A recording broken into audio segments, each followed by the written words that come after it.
Once a month, my church takes communion as a community. And this was Communion Sunday.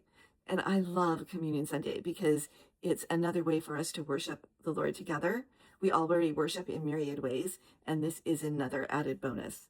So 1 John 1:9 says, if we freely admit that we have sinned and confess our sins, he is faithful and just, true to his own nature and promises, will forgive our sins and cleanse us continually from all unrighteousness, our wrongdoing, everything not in conformity with his will and purpose.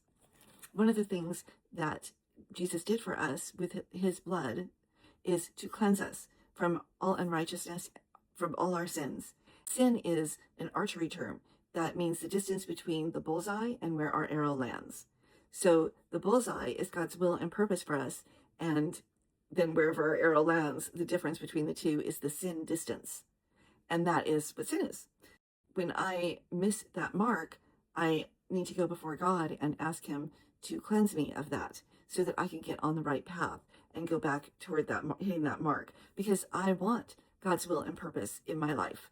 I don't want to miss that. Then we get the healing from him.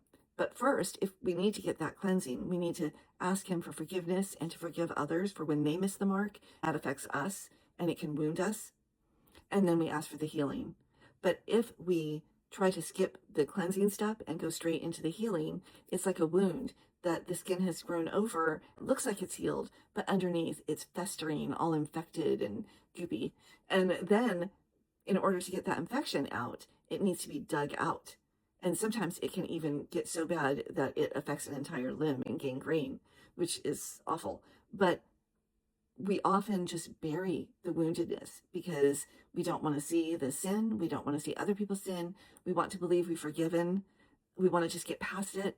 Say it's all under the blood, but we don't actually go through the process of cleansing and then getting healed.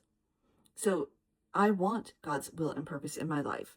So I notice when I'm irritable or have anxiety or jealousy, because all of those things indicate infection. And then I know there's some wound that I didn't get properly cleansed of, properly healed. So I go before the Lord and I ask him to show me that. And then I go through that process of cleansing and healing. And that really helps me to be able to forgive others too, and to forgive myself. Have a great day.